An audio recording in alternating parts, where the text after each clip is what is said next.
trabajar con curvas planas. ¿Se acuerdan que eran las ecuaciones paramétricas? Que lo que les permitían las ecuaciones paramétricas era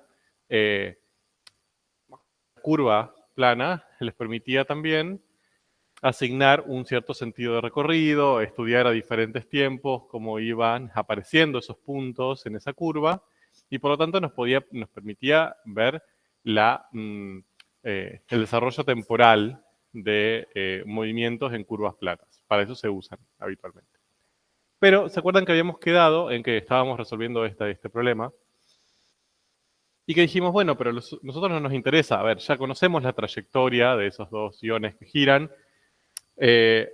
Perfecto, tenemos ahora el dato de que giran en un cierto sentido, etcétera. Eso ya igual lo teníamos bastante claro. Pero lo que nos estaba preguntando ahí, que era básicamente cómo se relacionaba la masa con la velocidad de giro, es una velocidad. Entonces, terminamos la última clase diciendo, bueno, si necesitamos una velocidad, la herramienta matemática que tenemos que usar es una derivada. Y si tenemos que derivar, ¿cómo hacemos para derivar las ecuaciones paramétricas? ¿De acuerdo?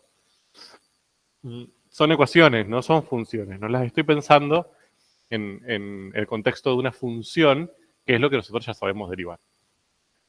Entonces dijimos, bueno, lo que tenemos que hacer es, de alguna manera, relacionar las ecuaciones paramétricas, esta que acabamos de ver, con una relación funcional.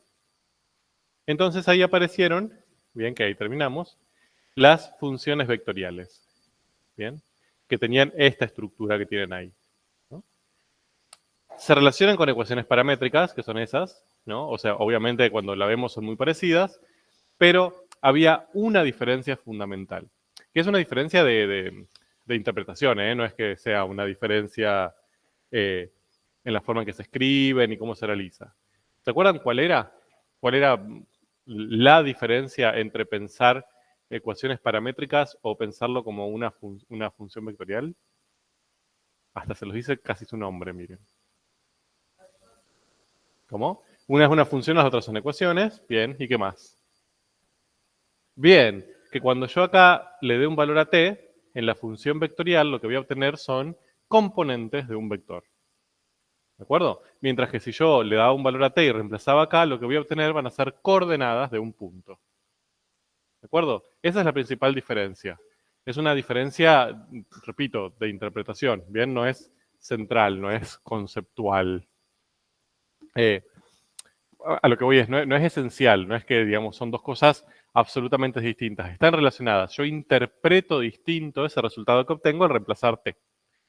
Y, obviamente, hay una relación. Si yo acá voy reemplazando diferentes t, voy obteniendo diferentes valores de las coordenadas, y me van a ir apareciendo estos puntos que se van a alinear formando una recta. Si reemplazo diferentes t acá, voy a obtener estos vectores, ¿no? Estos y muchos vectores, cuyo punto final, bien, si yo los pienso como vectores posición, todos anclados al origen, el punto final de esos vectores posición son los que se alinean formando la recta. O sea, que esa curva la puedo pensar tanto a partir de las ecuaciones paramétricas como de la función vectorial. Bien, me parece también con las funciones vectoriales. Solamente que ya no como puntos, sino como punto final de cada uno de los vectores posición. Bien. Entonces, esto lo vimos el otro día. Una función vectorial tiene esta forma, ¿sí? Parten desde un subconjunto de R, lo está ahí escrito igual. Parten de un subconjunto de los números reales, que es donde yo voy a encontrar a la variable t. Asigno un valor, reemplazo acá y acá, y obtengo n valores, que serían las n componentes del vector. Bien, en este caso serían 2, pero podrían ser 3, 4, 20. Entonces la imagen está incluida dentro de B2, el conjunto de todos los vectores de dos componentes, por ejemplo, o de B3 o de Bn. ¿Ok? Y fíjense que estas funciones f y g, que se llaman componentes, son funciones escalares. Son funciones normales, o sea, son funciones de las que ustedes manejaron en Matemática 1. Bien, entonces, hoy lo que vamos a hacer es empezar a trabajar con nuestras queridísimas funciones vectoriales. ¡Yay! Ahora, no pierdan de vista algo. Nosotros trabajamos con las funciones vectoriales, pero si eso yo lo escribo como ecuaciones paramétricas, yo ya sé trabajar con eso, ¿bien? Ya puedo encontrar las curvas paramétricas que están relacionadas. Lo que vamos a trabajar hoy son otras cosas que podemos hacer con las funciones vectoriales que no podemos hacer con las ecuaciones paramétricas, como por ejemplo usar herramientas de cálculo. ¿Bien? Bien, voy a saltear todo esto. Entonces, esto lo vimos el otro día, lo que va a ir pasando es, yo voy a tener mi dominio, ahora ya le puedo llamar así, mi dominio, que va a estar graficado, o sea, es un subconjunto de los reales, y lo voy a tener que graficar en un eje, el eje T, ¿de acuerdo? Es el eje de todos los valores que puede tomar el parámetro. Yo tomo un cierto valor de T, ¿no? Digo, bueno, T vale 4, por ejemplo. ¿Sí? Acá lo voy a llamar T0. Entonces, si yo lo que quiero encontrar es la imagen de T0, voy a reemplazar T0 acá, ¿no? Entonces, ¿eso qué me va a producir? Que cuando yo reemplace T0 en la primera componente, eso me va a dar un cierto valor. ¿Qué es ese valor? La componente en X del punto, ¿bien? Al que yo voy a llamar X0. Bien, el X0 sería la componente en X que le corresponde a T0. Y viene de hacer F, la primera componente, valorizada en ese T0. Lo mismo va a pasar con G. Cuando yo aplique G, voy a obtener el valor de G en T0, o sea, I0, que es el valor de la componente en I de ese vector. Por lo tanto, eso me va a generar un punto, un P0. ¿Sí? Ese P0 tiene coordenadas X0 y 0. ¿Es este P0 la imagen de T0 cuando yo apliqué R? O sea, si yo aplico R en T0, ¿lo que obtengo es P0? No. ¿A quién obtengo?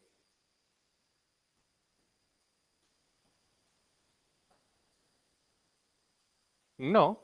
O sea, si yo aplico R en T0, obtengo dos valores de componentes. Pero lo que obtengo es a P0, un vector. Bien, y eso es importante. No obtengo P0 porque P0 es un punto.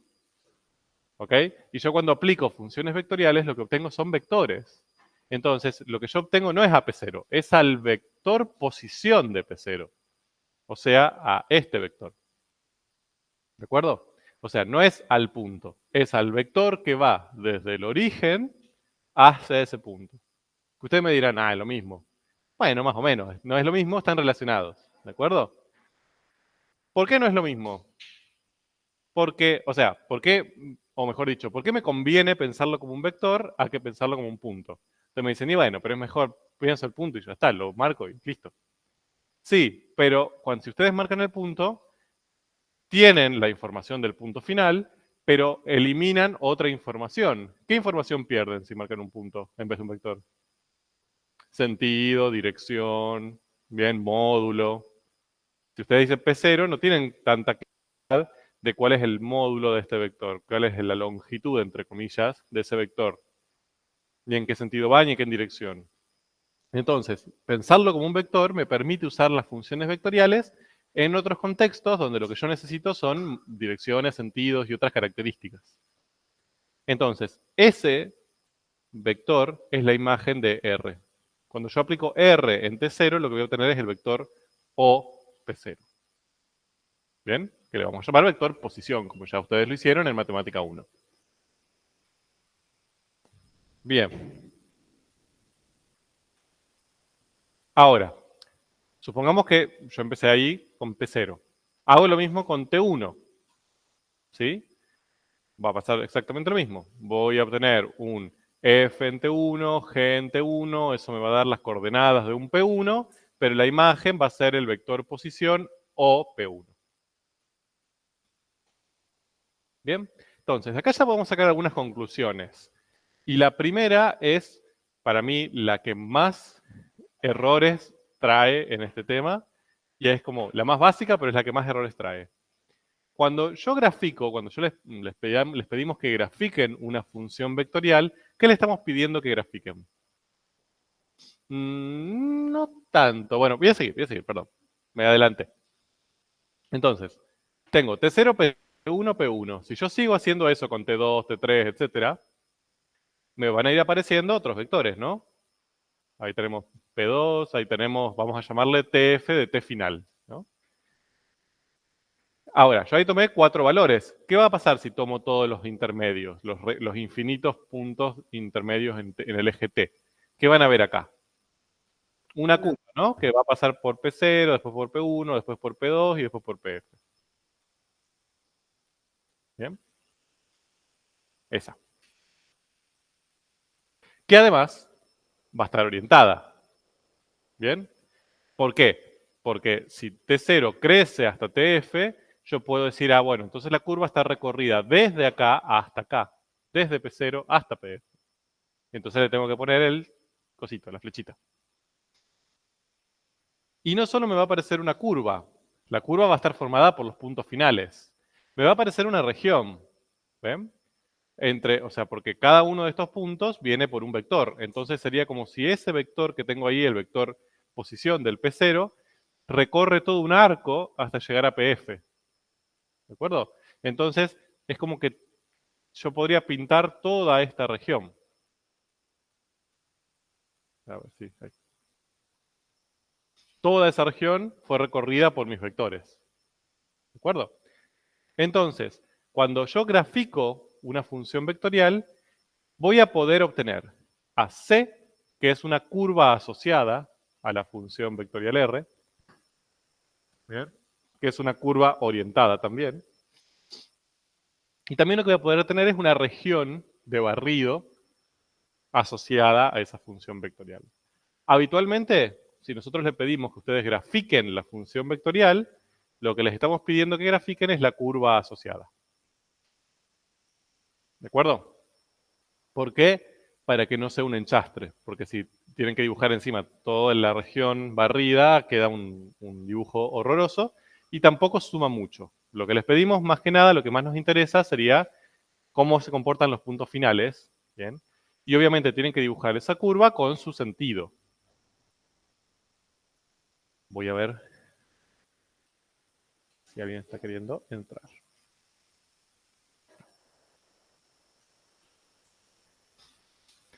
Entonces, repito, si nosotros les pedimos que grafiquen una función vectorial, les estamos pidiendo la curva asociada, ¿sí?, a esa función vectorial. Entonces, si yo tengo esta curva, ¿no? Grafico esto. ¿Dónde leo el dominio ahí? ¿Qué hago para ver el dominio de la función vectorial en este gráfico?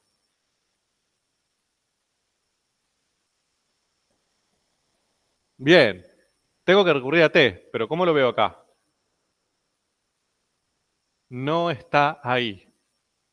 Bien, escríbanse eso grande. El dominio no está acá.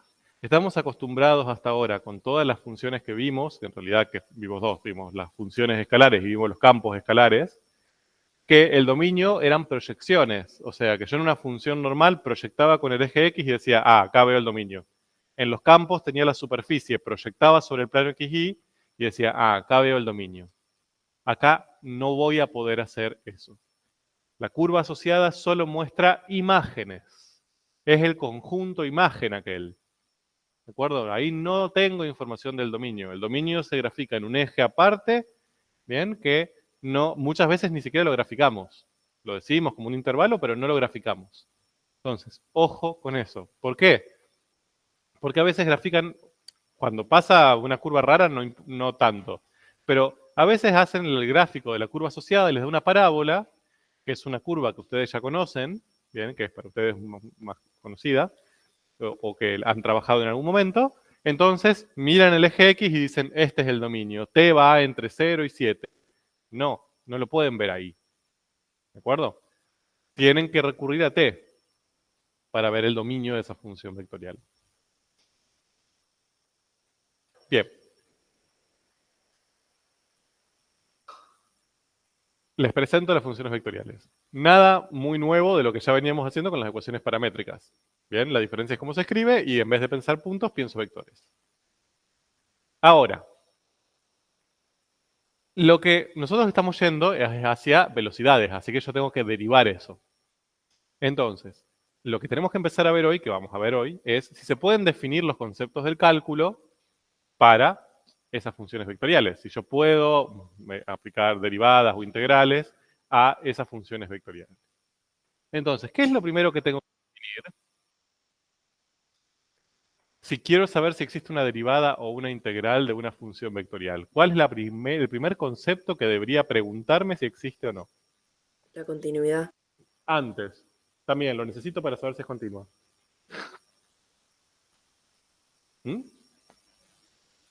Porque sea función ya lo definimos, lo es. En el medio. Ya sé que es función. Necesito continuidad, derivada, integrales. ¿Qué concepto está en el medio? ¿Qué une todos esos otros conceptos? Límite. ¿De acuerdo? El límite es el concepto central del cálculo. Todos los otros derivan de él. Sí, vamos a hacer límites. Yay. Ahora, ¿por qué es importante hacer los límites? Porque dependiendo de cómo se definan los límites, se van a definir todos los otros. O sea, si la definición de límite es difícil, se me complica hacer un límite, se me va a complicar hacer una derivada, se me va a complicar hacer una integral, se me va a complicar ver si es continuo. Si el concepto de límite es sencillo, todo lo demás va a ser sencillo. ¿De acuerdo? Vamos a ver. Límite. Les dice, el límite de una función de la forma, una función vectorial cualquiera, cuando el parámetro t tiende a un valor a, se define así. Bien, como tienen escrito ahí. Límite de r cuando t tiende a es, paréntesis, límite de f cuando t tiende a, punto y coma, límite de g cuando t tiende a, cierro paréntesis. Bien, entonces, si yo eso lo tuviera que decir en pocas palabras, ¿qué digo? ¿Cómo se calculan los límites de las funciones vectoriales? El límite de cada una de sus funciones componentes. ¿Por funciones? ¿Cómo se llamaban esas funciones? F y G. Componentes. O sea, los límites de las funciones vectoriales se calculan por componente. ¿Qué quiere decir eso? Que si yo lo que quiero calcular es a qué tiende las imágenes de la función vectorial toda, no hace falta que lo analice todas en conjunto. Separo el problema componente a componente y resuelvo límites, como ya saben hacer, para todas las componentes, por separado. ¿De acuerdo? Eso no tendría por qué ser así, ¿eh? O sea, yo sé que cuando lo ven les resulta un poco como, y sí, no tiene por qué ser así. Quizás ese límite se definiría mezclando f con g de alguna manera, o sea, se podría haber complicado bastante. No sucede. ¿Bien? Simplemente lo que hago es aplicar ese límite en todas las componentes por separado. Y ahí obtengo el resultado. Ahora, si yo hago el límite de una función vectorial, cuando t tiende a un número, ¿qué voy a obtener como resultado? ¿Un número, un vector, una función? Un vector. No, un vector. Cada uno de esos límites, el límite de f y el límite de g, me da un número como resultado, ¿no? Pero forman parte de las, van a ser como un vector. Entonces, cuando yo aplico el límite de una función vectorial, lo que obtengo es un vector. ¿Cómo lo interpreto? Si el valor t tiende a un cierto valor a en el dominio, las imágenes de R se acercan tanto como yo quiero a este vector. ¿De acuerdo? Esa sería un poco la interpretación del límite. Veámoslo graficado. Acá yo tengo A, ¿no? A es este A. O sea, es el valor al que yo me quiero acercar en la variable independiente. Entonces, imagínense que empiezo desde ese valor que tengo ahí, que es más grande que A. Entonces, si yo empiezo desde ese valor, ¿bien?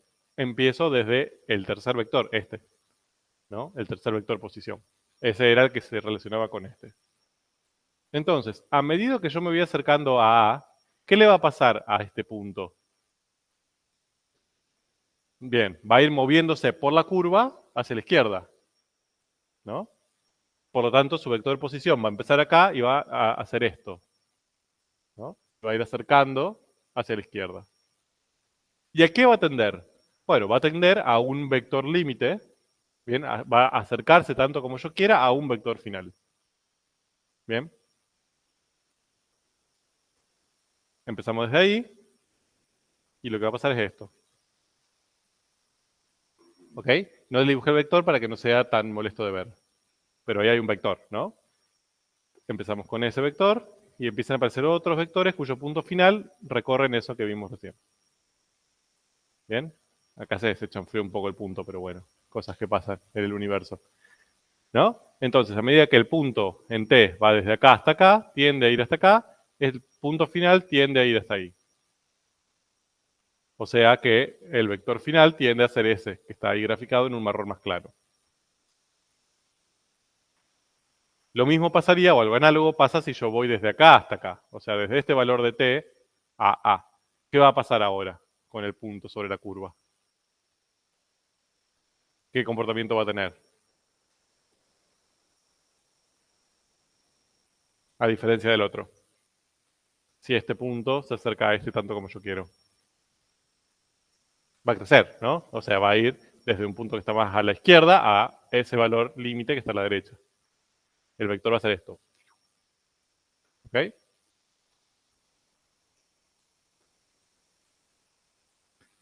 Entonces, ¿cuándo voy a decir que el límite existe? Cuando, si de un lado y del otro, ambos tienden al mismo. ¿Ok? Entonces, ese vector al que tienden desde los dos lados es mi vector límite. ¿Bien?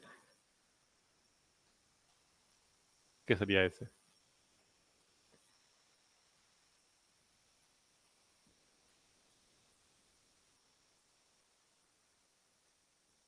¿Cuándo un límite no existiría?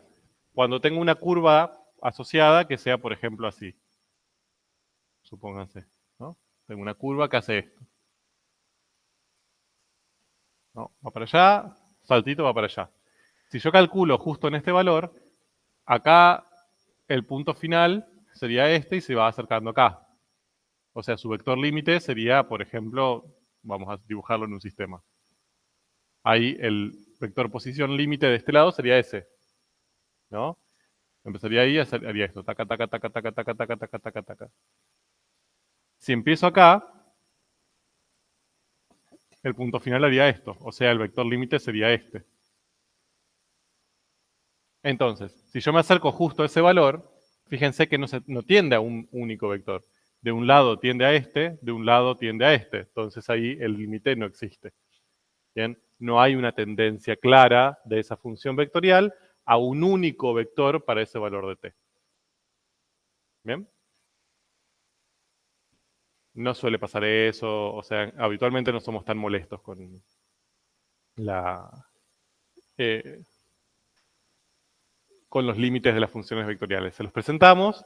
Acá el concepto central, lo más importante de todo esto, es que cuando yo tengo que resolver un límite lo puedo pensar por componentes. Y ahora van a ver por qué. Bien. Siguiente concepto importante que me acaban de decir, continuidad. Bien, también podemos definir continuidad para funciones vectoriales. ¿Se acuerdan que para las funciones la definición de continuidad era? ¿Cuál era? Ya que esta repasamos. ¿Cuándo una función era continua en un valor x0? Sí.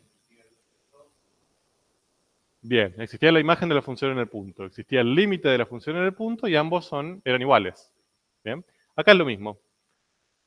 Si el límite de una función vectorial para un valor a verifica que existe el límite, existe la imagen en a y son iguales, son el mismo vector, entonces la función es continua.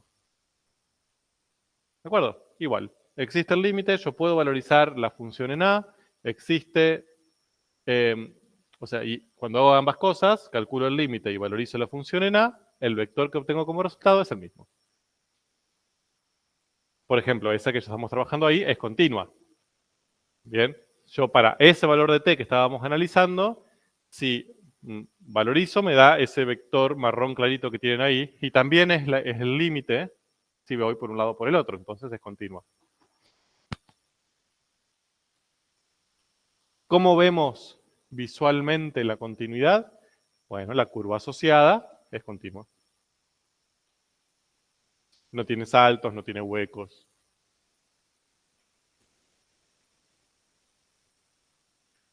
Bien. Hasta ahora, nada nuevo. Y va a seguir un poco así, la verdad.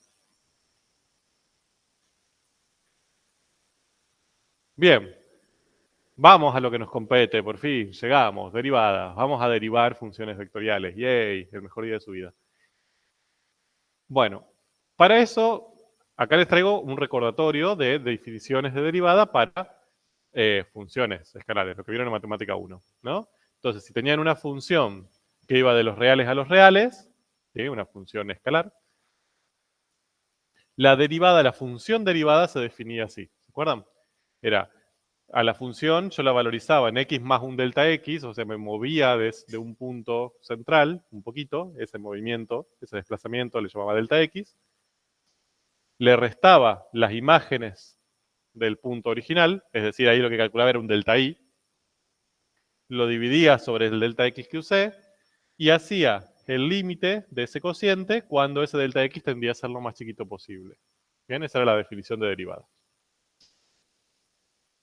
Había otra, bien, que era fnx, fnx menos fnx0 sobre x menos x0.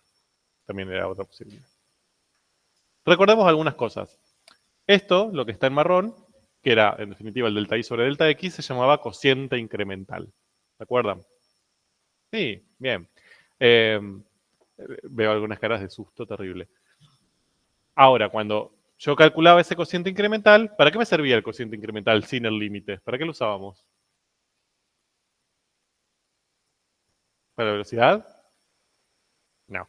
La instantánea era la derivada. La media, ¿bien? Era una aproximación de la derivada. ¿Bien? Lo usábamos para, si teníamos dos puntos y no teníamos la función, por ejemplo, podíamos aproximar una velocidad, pero que no era una velocidad instantánea punto a punto. Para hacer esa velocidad instantánea necesitábamos el límite.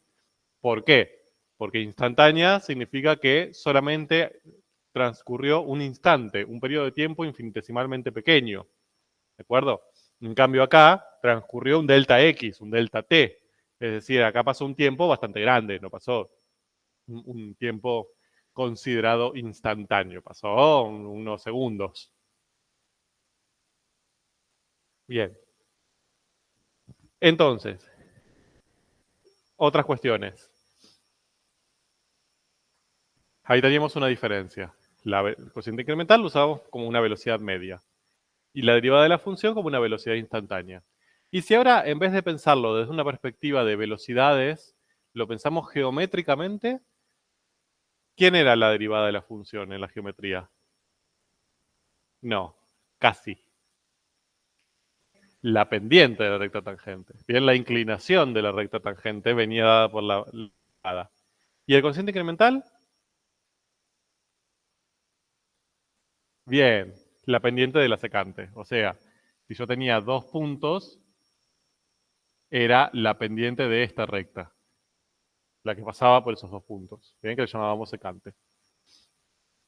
Entonces ahí tenemos otra interpretación del cociente incremental y de la derivada de la función. Bien, ya no pensándolo como una velocidad, sino pensándolo como una pendiente de rectas. Matemática 1. Vamos a ver qué pasa ahora para las funciones vectoriales. Bien, la definición es análoga. Esto yo sé que para ustedes es como, bueno, gracias, no me dice nada lo que me estás diciendo, pero debería. Cuando ustedes vayan leyendo un libro de esta materia o de la que sea y les dice, es análogo a lo anterior, lo que les dice es, tenés que hacer exactamente lo mismo, pero reemplazando lo nuevo por lo viejo. O sea, ¿qué tengo que reemplazar de esa definición para llegar a la definición nueva? De todo esto que dice acá, ¿qué voy a tener que cambiar? Para ahora, en vez de trabajar con funciones escalares, trabajar con funciones vectoriales. ¿Cómo expreso la Bien, función? en vez de f, ¿qué voy a tener que escribir? R, ¿bien? Con vectorcito arriba. ¿Y alguna otra cosa? Bien, la variable ya no es x, es t. Entonces vamos a hacerlo. básicamente voy a tener R de T prima, ¿no? Así va a empezar. Vayan dictándome. ¿Qué es lo primero que escribo?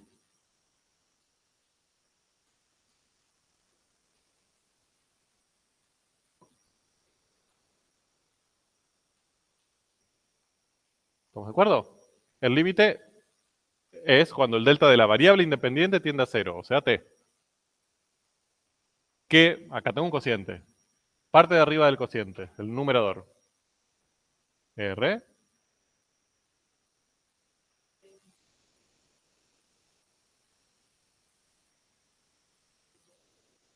R de t. Sobre delta t. ¿De acuerdo? Análogo. Eso significa análogo. Lo que hago es, uso lo mismo, la misma estructura, reemplazo lo nuevo por lo viejo, punto.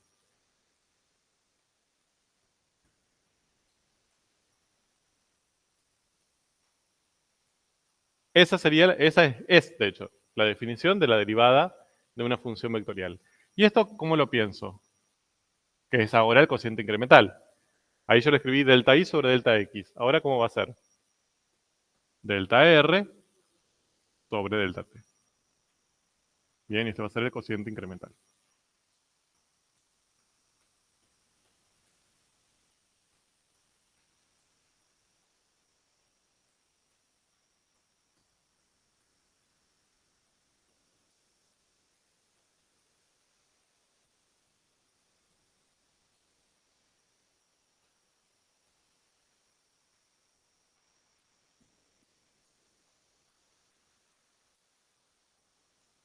Bien. Ahora, pensemos. Ahora sí vamos a ver una diferencia. Cuando nosotros hacíamos el cociente incremental de las funciones escalares, teníamos delta i sobre delta x. ¿Qué tengo acá arriba y acá abajo? Números, vectores, funciones, ¿qué? Números, ¿no? Delta i es un número, o sea, es esta imagen menos esta imagen, número menos número, número, y delta x es un número. Entonces, este cociente incremental va a ser, por eso lo pensaba como una velocidad, como... Ahora, ¿qué voy a tener? Acá arriba, ¿qué va a aparecer? Un vector, porque la imagen de r en este valor de t es un vector. ¿De acuerdo? Y la imagen de R en T es un vector. Acá resto dos vectores. Entonces, acá arriba lo que me aparece es un vector. El delta R es un vector. ¿Y delta T? Un número, porque es el cambio del tiempo. Bien, entonces estoy haciendo un vector dividido un número. ¿Se puede hacer eso? Sí. Miren, si yo tengo el vector 3, 7 y lo divido por 2, ¿qué estoy queriendo decir? Que lo estoy multiplicando por un medio. Bien, entonces esto me queda 3 medios, 7 medios. ¿De acuerdo? O sea, lo que estoy haciendo es eso. Este vector delta R, que es un vector con dos componentes en este caso, lo estoy dividiendo por el delta T, que es un número. O sea, multiplico cada componente o divido cada componente por delta T.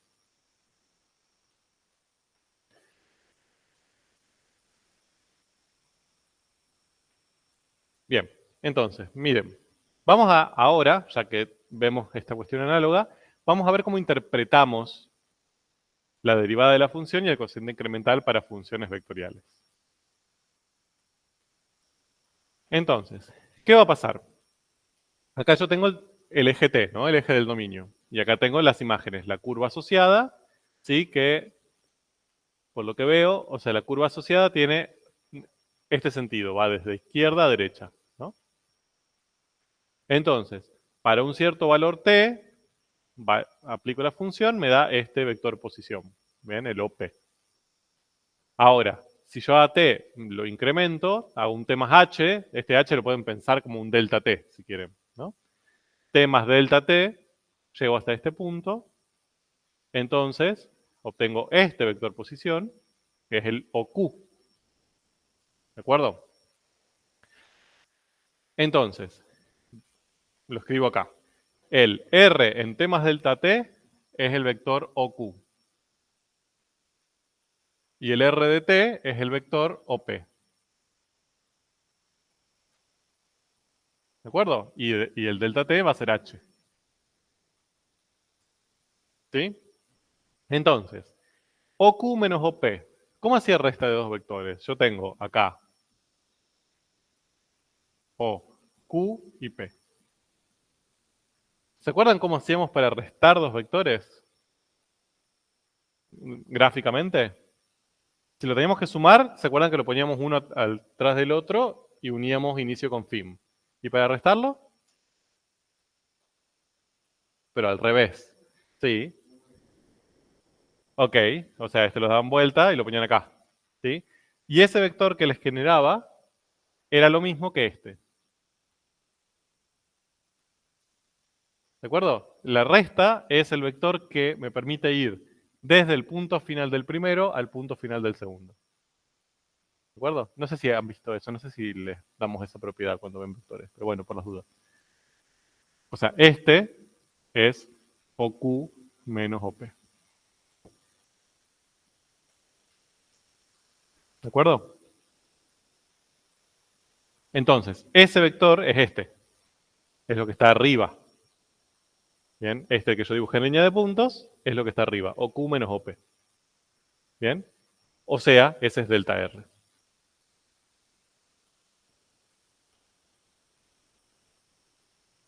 Lo cual tiene sentido. ¿Quién es delta R? Es el cambio entre las posiciones de los dos puntos. ¿No? Un delta es un cambio. Es cuánto cambió la posición si yo estaba en el P y me fui al Q. Cambió esto, Kiki.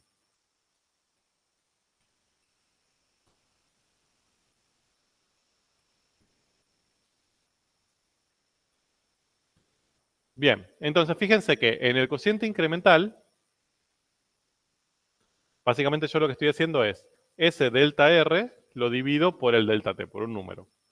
Entonces voy a tener otro vector que ¿cómo va a ser con este? Si es este mismo dividido por un número. O dicho Paralelo. lo mismo, o multiplicado por 1 sobre delta T.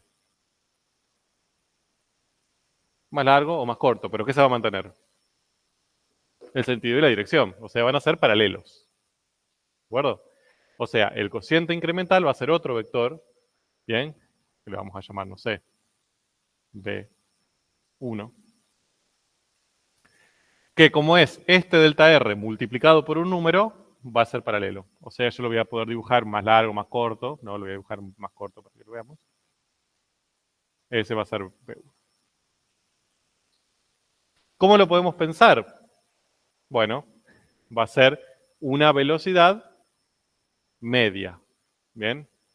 Fíjense, sería como una, si yo fuese del punto P al punto Q, derechito, no siguiendo la curva, sino siguiendo un segmento rectilíneo. Esa va a ser la velocidad media que yo puedo ver ahí. ¿Bien? Velocidad vectorial media. Habitualmente no lo usamos así. Lo usamos como el vector secante. Fíjense que es un vector, ¿no? Que va desde un punto de la curva a otro punto de la curva, ¿bien? Une uno con otro. Parece ser como una recta secante. Bien, entonces por eso lo llamamos un vector secante. Va desde el punto P al punto Q.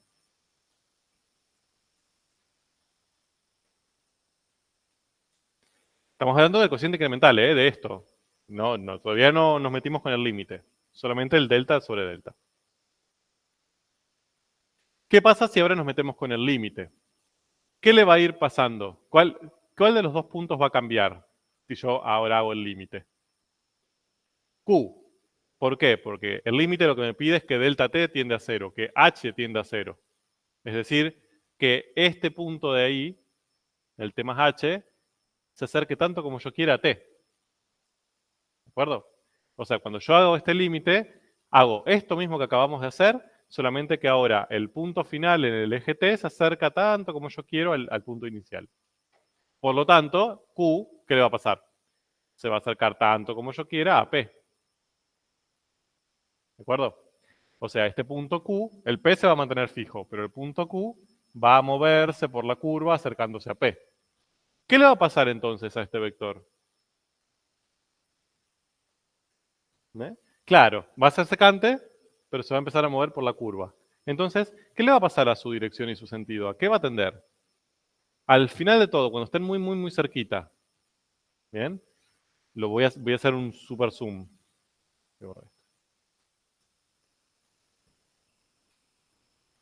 Tengo acá el punto P y el punto Q inicial.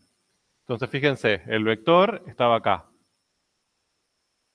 Ahora, supónganse que se movió hasta acá. El vector va a estar ahí. Supónganse que va a estar acá. El vector va a estar acá. ¿Qué le está pasando al vector con respecto a la curva? Se están pareciendo, ¿no? Y mientras más cerquita esté el Q, más parece el vector, ¿no? Entonces, ¿cómo le llamo a ese comportamiento? Cuando tenemos algo recto, entre comillas, que se parece tanto como yo quiero a una curva en un punto. Tangencia, ¿de acuerdo? Ese vector lo que se está tendiendo es a ser tangente. O sea, si yo lo grafico con un módulo más grande, va a ser algo así. Es tangente a la curva. ¿Se ve? Tangente, tenemos esa noción de que tangente significa que corta una sola vez y eso es mentira. ¿De acuerdo? La tangencia se define como un comportamiento en donde hay alrededor de un punto la dirección de mayor similitud entre la curva y la recta. ¿Ok? Entonces, eso es lo que está pasando. Acá no se parecen mucho, pero yo a medida que Q se acerque para acá, el vector va a tener una dirección tangente a la curva en ese punto. ¿De acuerdo? Eso es lo que va a suceder, de hecho. Cuando yo calcule la derivada de la función, ahora el vector que voy a obtener, bien, que es ese que está graficado ahí, va a ser tangente a la curva.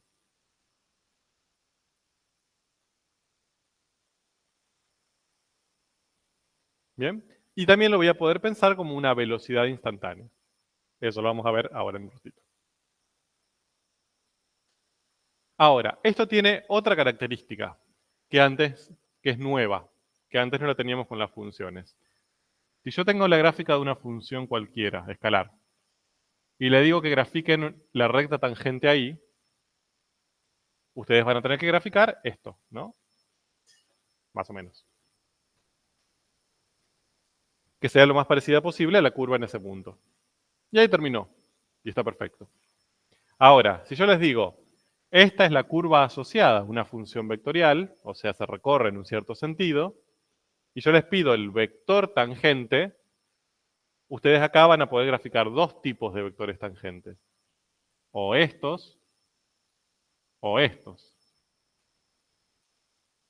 ¿De acuerdo? Ya como es un vector, ya no es toda la curva, toda la recta, perdón. Empieza en ese punto y se mueve para un lado o para el otro, con un sentido o con otro sentido, manteniendo la dirección. ¿Puedo elegir cualquiera? No. Fíjense, obviamente el sentido de ese vector r de t viene dado por dónde está P y dónde está Q. ¿De acuerdo? Si Q estuviera del otro lado, ese vector apuntaría para el otro lado.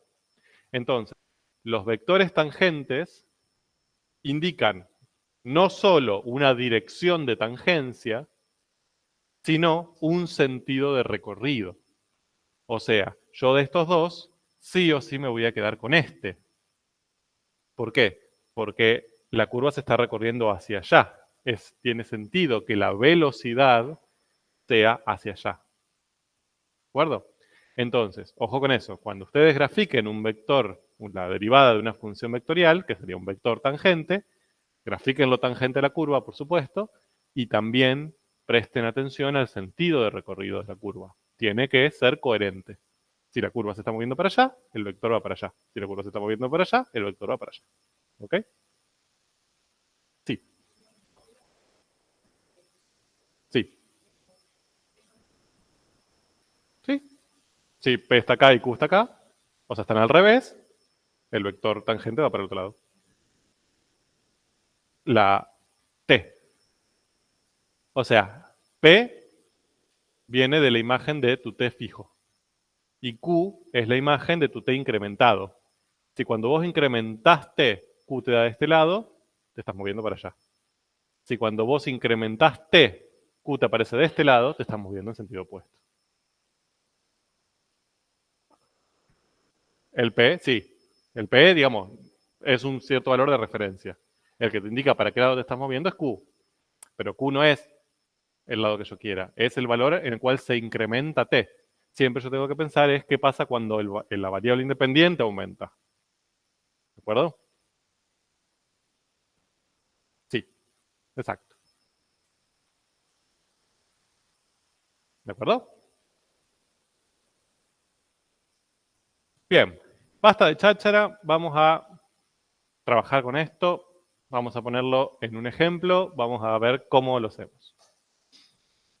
Ahí tienen dos funciones vectoriales, R1 y R2 de t, que describen esos dos movimientos que tenemos ahí arriba. ¿Cuál es cuál?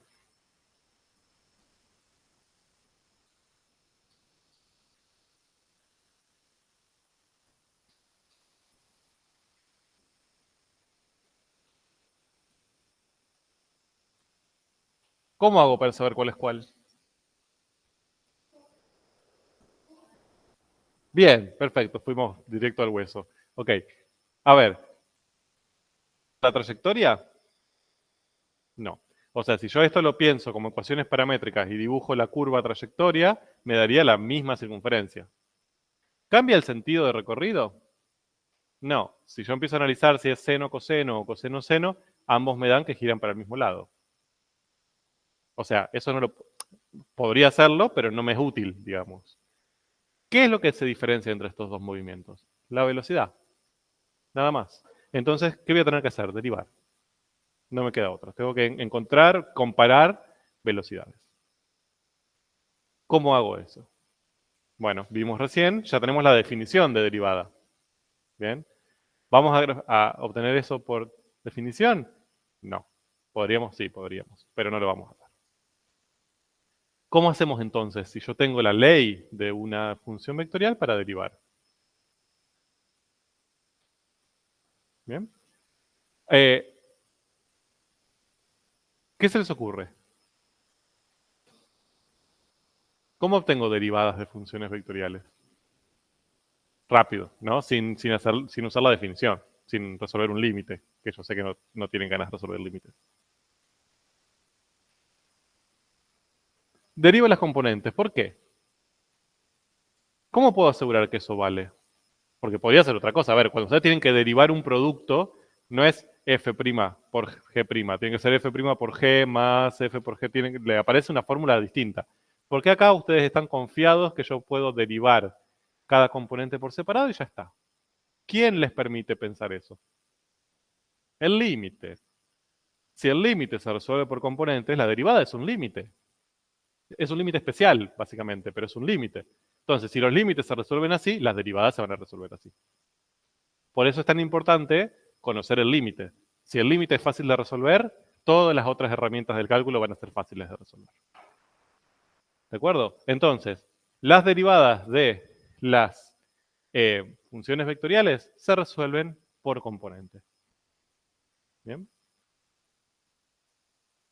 Y eso es un teorema, que lo vamos a ver muy rápido, literalmente muy rápido. Dice, hipótesis, dada una función vectorial que tiene esta ley, es decir, f y g son sus dos funciones componentes y ambas son derivables, existe su derivada, ¿bien? En un punto. Entonces, la derivada la puedo obtener derivando componente a componente. Esa sería la conclusión. Vamos a demostrarlo rápido. R' de t. Yo lo que conozco de R' de t es la definición. Lo que vimos hace un ratito, ¿no? El límite, cuando delta t tiende a 0, de r en t más delta t menos r de t sobre h, lo que estaba escrito acá que borre. Lo que hicimos por analogía. ¿Bien? Entonces, si yo ahora, en vez de r en t más h y r en t, escribo por componentes, sería r en t más h es f en t más h, punto y coma, g en t más h. Y r en t es f en t, g en t. Bien, o sea, en vez de escribirlo como r, lo escribo por sus componentes. Esto parece un horror de letras, y paréntesis, pero ¿qué estoy haciendo ahí? ¿Qué operación estoy haciendo? Una, resta entre quiénes. ¿Qué son estas dos cosas? Bien, o sea, ¿qué son números, vectores, funciones, qué?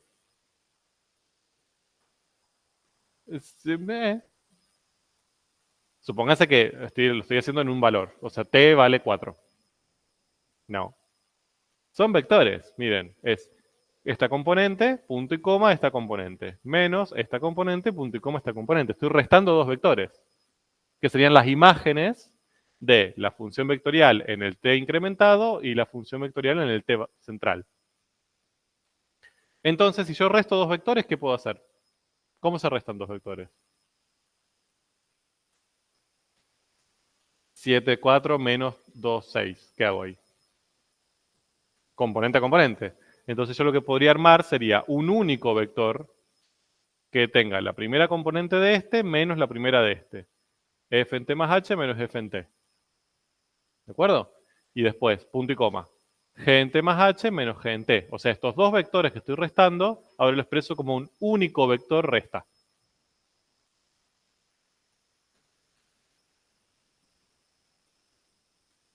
Y eso lo estoy dividiendo por h.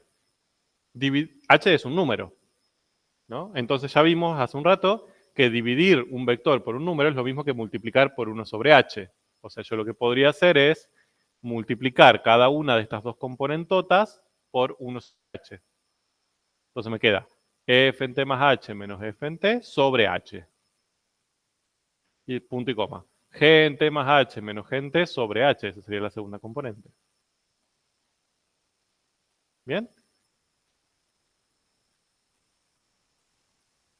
Ahora, ¿cómo hago? Tengo el límite de esta cosa. ¿Cómo resuelvo el límite de todo esto? No. ¿Qué vimos? Límite de una función vectorial. ¿Cómo? Componente a componente. Entonces, lo que hago es, para resolver el límite de toda esta función vectorial enorme, lo que hago es pensar una función vectorial con un límite en cada una de sus componentes. Límite de esta cosa, punto y coma, límite de esta cosa.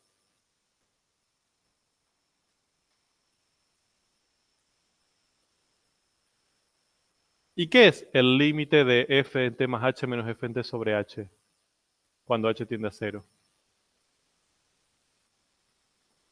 ¿La derivada de quién? De f. ¿Y esta? La derivada de g. Son las derivadas de las funciones f y g por definición. ¿Bien? Y llegué. ¿Ok? Entonces, así puedo demostrar que yo derivo r de t, lo que puedo obtener, o sea, la forma fácil de hacerlo, es derivar cada una de f y g de las funciones componentes por separado y armar la función vectorial con esas derivadas. Una papa. Bien, esto lo tienen subido, así que tranqui. Veo gente que se está rompiendo los dedos por copiar rápido. ¿Qué? Ah, bueno, saquen una foto. Sí, es porque como va apareciendo, por eso está en blanco.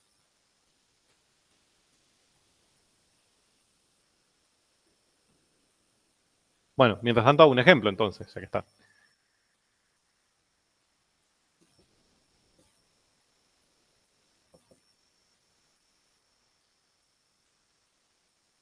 Tengo que derivar eso.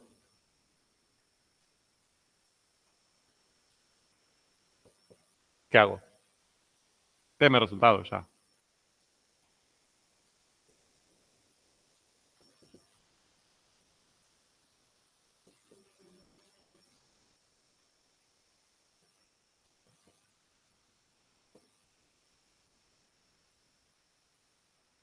Punto. Ni libre, ni pensar. Punto. Tengo que hacer R' en 0. ¿Qué hago? ¿Dónde? Porque acá, esto parece muy sencillo ahora que lo estamos viendo así, pero después me hacen cualquier cosa. R' en 0. ¿Qué tengo que hacer primero para encontrar R' en 0? Primero encontrar R'. Y valorizo en 0. ¿No? O sea, ya lo encontré. Sería 0 0, de hecho. ¿Puedo reemplazar primero y después derivar? No. Porque si reemplazo primero me da un vector. Si derivo, ¿cómo derivo un vector solo? Bien, ojo, pero a veces me lo reemplazan y después me derivan un vector y me ponen 0, 0. Porque la derivada de los dos números son 0. Y sí, siempre va a ser así. Pero, me enojé. Bueno. Listo, suficiente tiempo para que se hayan esguinzado la mano. Entonces ahí tenemos estas dos funciones vectoriales y dijimos, bueno, para diferenciar cuál de las dos es, derivo. Lo que hicimos recién. Bien, genial. Díganme ustedes, rápido. Derivada de R1, a ver, lo voy a escribir. R1'.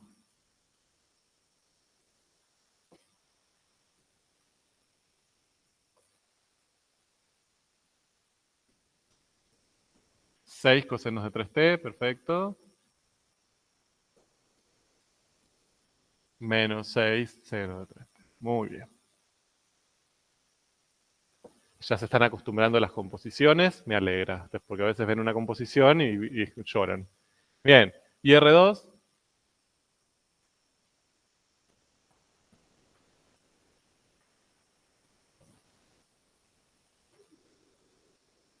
Dos tercios de t sobre 3 y de t sobre 3. Muy bien. Ahí tenemos las dos derivadas. ¿Cuál es cuál? Ah, no fue tan directo. Nosotros dijimos, deriva A. Ya está. Bien. Listo, ya derivé. ¿Y ahora qué hago? O sea, obviamente la derivada de una función vectorial es otra función vectorial. Ahora, ¿cómo interpreto esas funciones vectoriales para saber cuál es este y este? Un t, bueno, ¿cuál? No. ¿Cómo elegir dos? Por favor. Ah, claro, elijame alguno que sea fácil de resolver con senos y cosenos. 0, claro. ¿Para qué tanto? Entonces, R1' en 0, ¿cuánto da? Se metieron ustedes solitos en esto, ¿eh? Yo no lo mandé. 6, 0, bien. ¿Y la otra?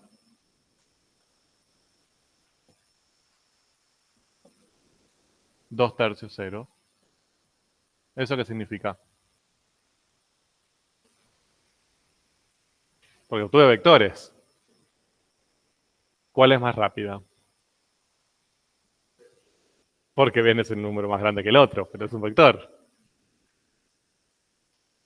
Bien, bueno, entonces lo que vamos a empezar a ver ahora es eso. ¿Cómo interpreto eso como una velocidad? Porque hasta ahora velocidades veníamos trabajando con la velocidad a la que se mueve un camión, 60 kilómetros por hora. Si el otro se movía 90, se movía más rápido, punto.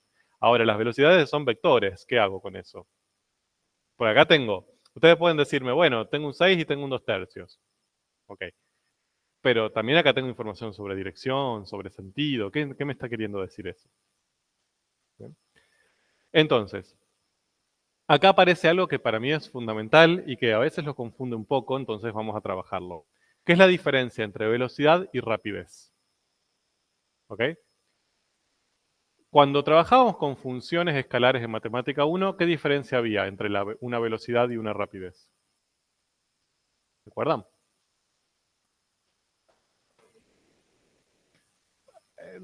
Sí, no tenía sentido, suena como no tiene, esto no tiene sentido, que yo calculo una rapidez. Lo que no tenía, claro, no, le sacábamos el signo, lo que nos interesaba era simplemente el valor absoluto, ¿de acuerdo? O sea, era lo que habitualmente nosotros llamamos velocidad, deberíamos llamarle rapidez, ¿bien? La velocidad aparecía un signo que le asignábamos un cierto significado, ¿no? Si era positivo se movía para allá, si era negativo se movía para acá. Si era positivo se llenaba, si era negativo se vaciaba, ¿no? Pero ambos eran números. Ahora, con las funciones vectoriales, eso va a cambiar. Las velocidades son, las voy a pensar, instantáneas, ¿no? Como las derivadas de las funciones vectoriales. ¿De acuerdo? Por lo tanto, si yo les pido la velocidad en 0 para la primera función vectorial, ustedes tienen que hacer esto. Derivar y valorizar en 0. Entonces, las velocidades me van a dar como resultado vectores. ¿Bien? Las velocidades en el mundo de las funciones vectoriales son vectores. Por eso se escriben v vectorcito. Son magnitudes vectoriales. Me indican varias cosas. ¿Bien? Qué tan rápido se mueve, pero también hacia dónde se mueve. ¿Sí? Tiene módulo, tiene dirección, tiene sentido, como todo vector.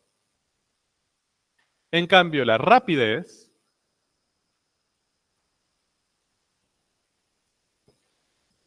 miren cómo lo escribo, rapidez R mayúscula, pero ¿qué no le puse? El vector. ¿Por qué? Porque las rapideces en este mundo no son vectores, son números y los defino como el módulo de la velocidad. Módulo, no valor absoluto, porque si las velocidades son vectores, estas barras representan módulo. ¿De acuerdo? Entonces, fíjense que hay una analogía con el mundo de las funciones escalares. Ustedes ponían estas barras, decían la rapidez son barra de la velocidad. Lo leían como valor absoluto, porque eran números. Ahora pongo barra de la velocidad, pero esas barras no quieren decir valor absoluto, quieren decir módulo. ¿De acuerdo?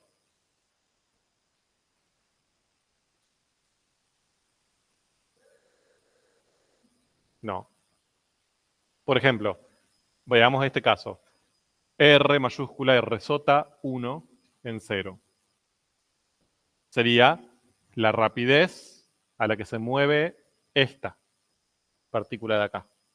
¿Qué tengo que hacer para calcular la rapidez 1?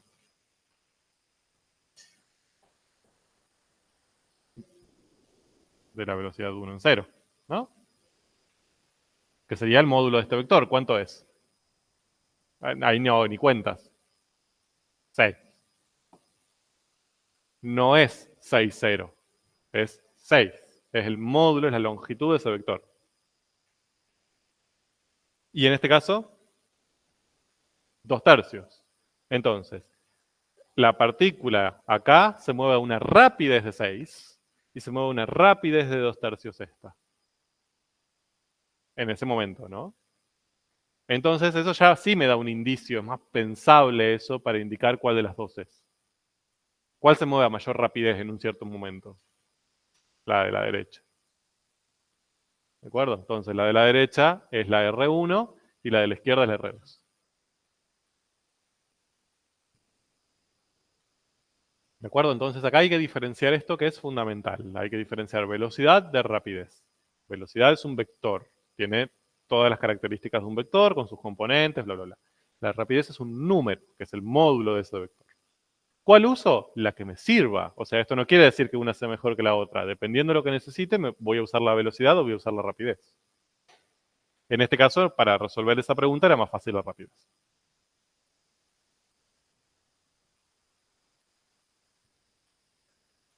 ¿Estamos de acuerdo?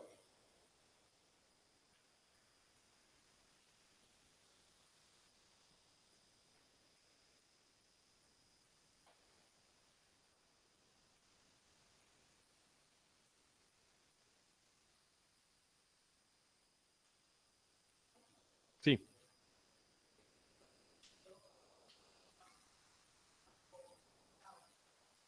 Sí, por la definición de módulo. Sí.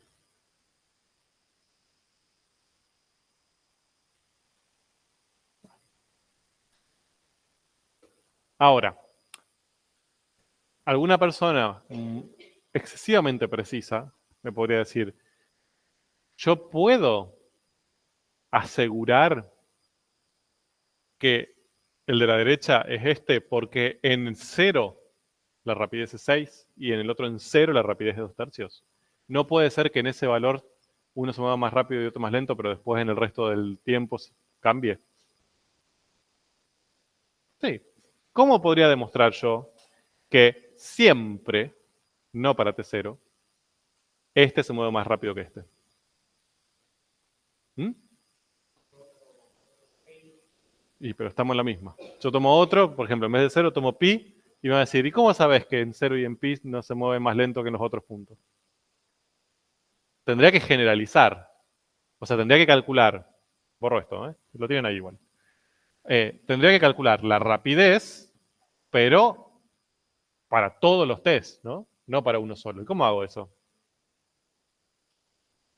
Tendría que calcular la rapidez 1, por ejemplo, de t, no en 0. ¿Cómo puedo hacerlo? ¿Cómo lo definimos? Módulo de B1 de t, ¿no? ¿Y ahora? ¿Puedo calcular el módulo de una función vectorial? Sí, es un vector. ¿Cómo calculo el módulo de eso?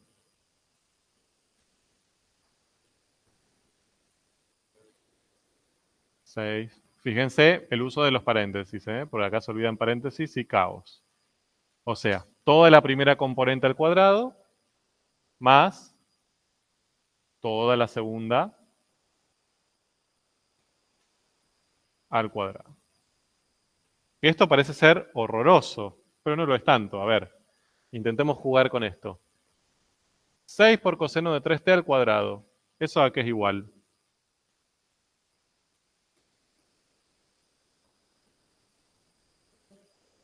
Bien, tengo un producto y una potencia, puedo distribuir.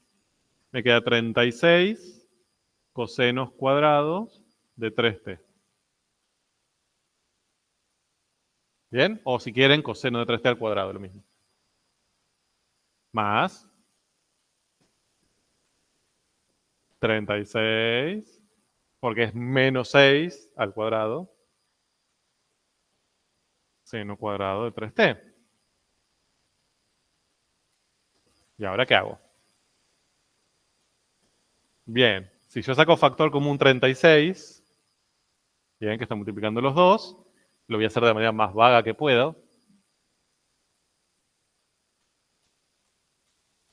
Bien, me queda 36 por coseno cuadrado más seno cuadrado.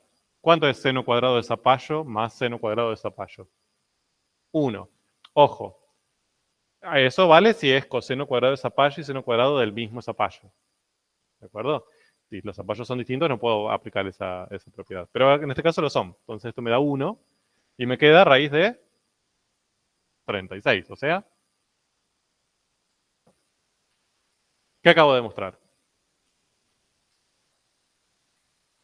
Bien, que para todas las t's del dominio, no para una sola, no para 0, sino para todas las t's que yo elija cualquiera, la rapidez es la misma y es 6. ¿De acuerdo?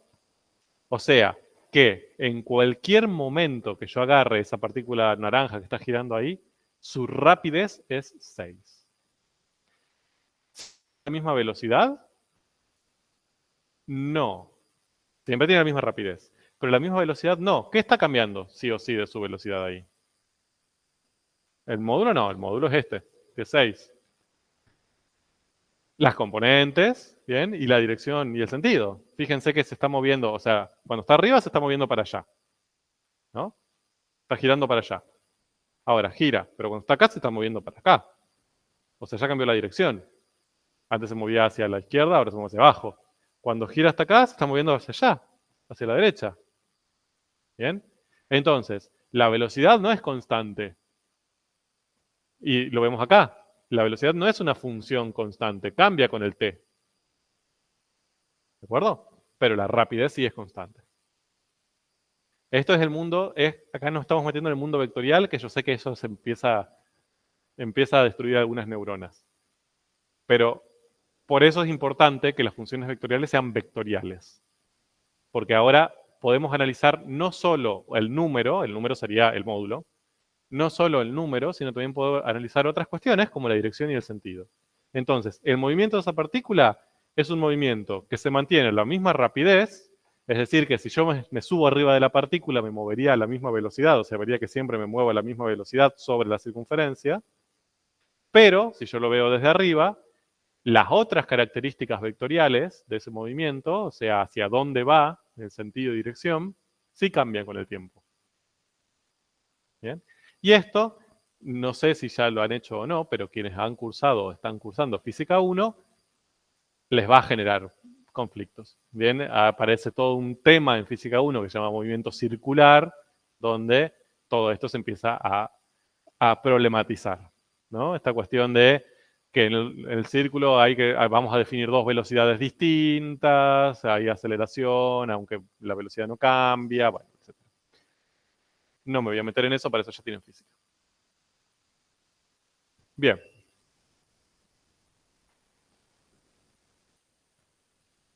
Entonces, ahí tienen la cuentita, les da 6, la rapidez para la primera, y 2/3 la rapidez para la segunda.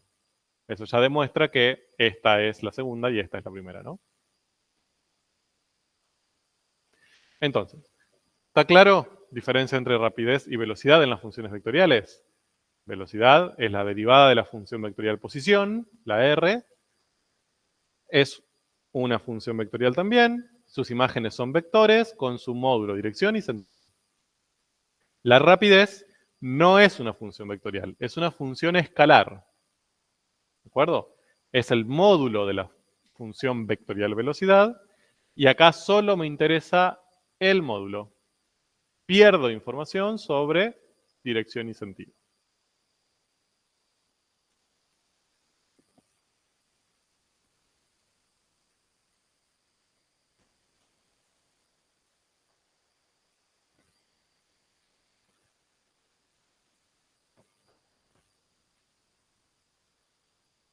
Bien, metámonos ahora en cómo vamos a trabajar esto de manera geométrica. O sea, ¿qué relación hay entre R y B ahora en la geometría analítica? Si esto lo tengo que dibujar en un sistema.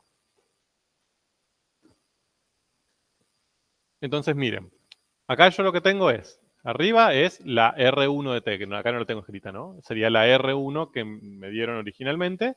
Acá tengo B1, que es esta, ¿no? Sería su derivada, que ustedes me dijeron. Y después abajo tengo R1, que sería su rapidez, que acabamos de demostrar que es constante y 6. Entonces, si T vale 0, ¿de acuerdo? O sea, yo reemplazo T por 0. Acá, fíjense que el vector que obtengo es el 0, 2. ¿Se ve? En R. O sea, R1 en 0 es el 0, 2, que es el que tienen graficado ahí. Mientras que si yo calculo B1 en 0, esto me da 6, 0, que es el que tienen ahí. ¿De acuerdo? O sea, ahora, código de colores. Bordeaux, la posición. Y violeta, la velocidad. ¿De acuerdo? Obviamente, R1, R1 en 0 o en cualquier número siempre va a dar 6. Reaburrida, R.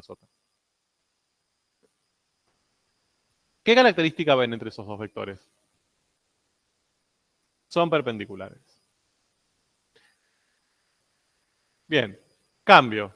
Ahora calculo en vez de en 0, lo voy a calcular en pi sobre 2. No, perdón, en pi sobre 4. ¿Sí? Entre comillas, 45 grados. Si calculo acá, me va a dar ciertos componentes que, si las grafico, me dan ahí. Y si la calculo acá, me dan acá. ¿Qué característica ven? También son perpendiculares. Acá los tienen si los calculo en pi sobre 3. Tenemos ahí la posición, ahí tenemos su velocidad. Son perpendiculares, ¿no? Curioso. Hago lo mismo con R2 ahora, con esta. Miren, acá tenemos, esta sería la posición, esta sería la velocidad. Posición, velocidad. Posición, velocidad. Perpendiculares. Entonces, acá vamos a resolver dos preguntas. La primera es, ¿cómo interpretamos el vector velocidad? ¿No? ¿Qué me está queriendo decir ese vectorcito ahí chiquitito que tengo velocidad con respecto al movimiento? Y la segunda es, ¿son siempre perpendiculares? Porque hasta ahora nos dieron todos perpendiculares. ¿Esto es una generalidad? Vamos a ver. ¿Cómo interpretamos el vector velocidad? Bien, entonces, Básicamente, acá lo que tenemos es... Voy para atrás, perdón.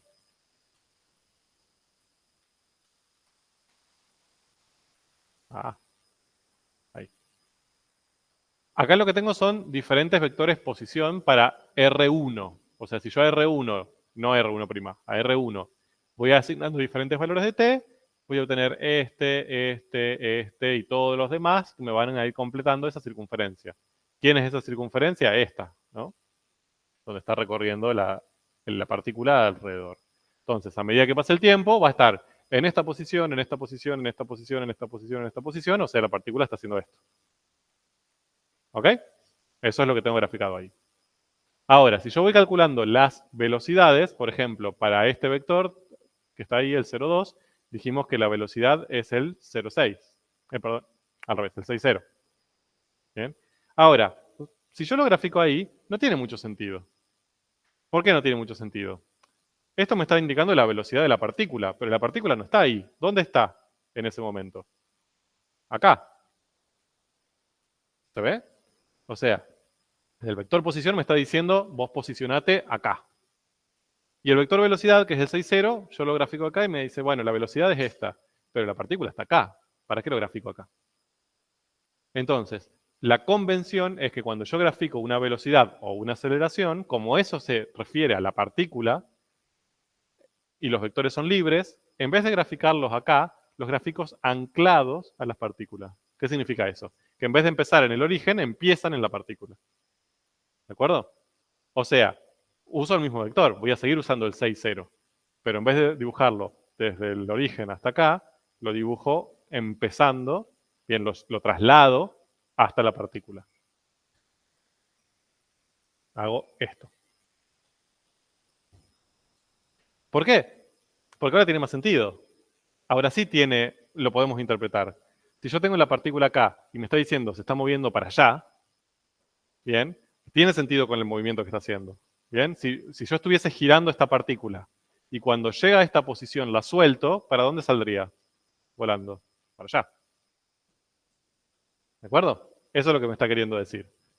En ese instante está queriendo ir hacia allá. Por eso tiene más sentido graficarlo ahí. De hecho, ¿se acuerdan que esta que teníamos graficada acá, la velocidad daba perpendicular como por acá abajo? ¿No? Si lo traslado, me va a quedar ahí. ¿Bien? Y ahora sí es como, bueno, ok. Lo que me está indicando es hacia dónde se va a mover esa partícula si yo justo en ese momento la suelto. ¿Bien? Si estaba acá arriba, se va a mover para allá. Si estaba acá, se va a mover como en diagonal para abajo. Entonces, ¿esos vectores cómo son con respecto a la trayectoria que recorre la partícula? Tangentes. ¿Bien? Que ya lo habíamos visto.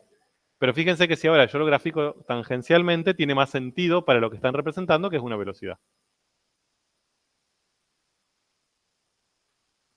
Bien, entonces, convención, si tengo que graficar un vector velocidad o un vector aceleración, siempre lo grafico anclado a la partícula. El único que grafico desde el origen es el posición.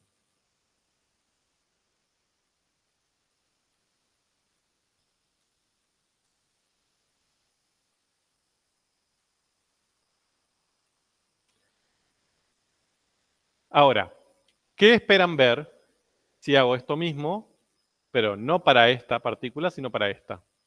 ¿Qué cambiaría?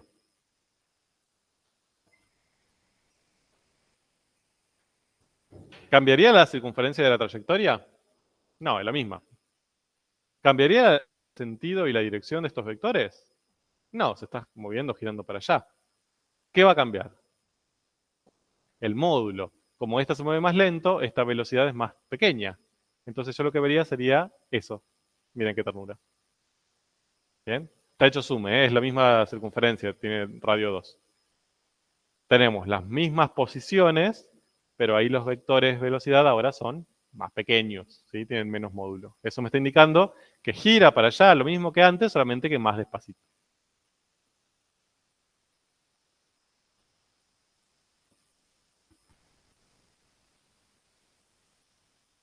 Bien, entonces, ahora lo que acabamos de ver es que esos vectores de velocidad son tangentes. a la trayectoria. ¿Eso siempre pasa? Sí. ¿Bien? Lo tenemos que demostrar. Yay. Bueno, no lo vamos a hacer. Lo tienen en el libro, no me interesa. Demostrarlo acá es una demostración geométrica bastante aburrida. No me interesa traérselo. Lo tienen en el libro, si lo quieren ver está. Así que pueden verlo. Hay que recurrir a una recta de dirección donde están los vectores. Pero la tesis es sí.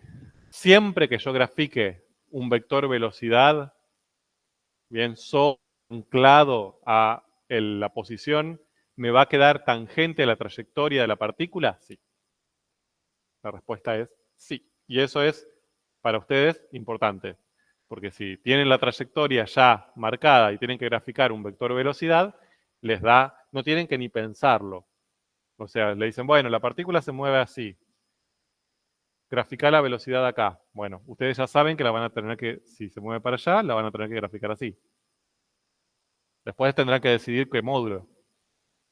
Pero ya la dirección y el sentido lo tienen. Bien, es tangente. Bien, y la otra pregunta que nos quedaba es, ¿será siempre perpendicular a la posición? Bien, acá, fíjense que en ambos casos, si estaba acá, la posición daba perpendicular, la velocidad, perdón. Si la posición daba acá, la velocidad es perpendicular. ¿Siempre va a ser eso? Bien, vamos a ver. ¿Cómo podríamos analizar si R1 de t y B1 de t, o sea, la posición 1 y la velocidad 1, son perpendiculares? ¿Cómo analizaban ustedes si dos vectores, porque al fin y al cabo esos son dos vectores, ¿no? Si dos vectores son perpendiculares. ¿Cómo?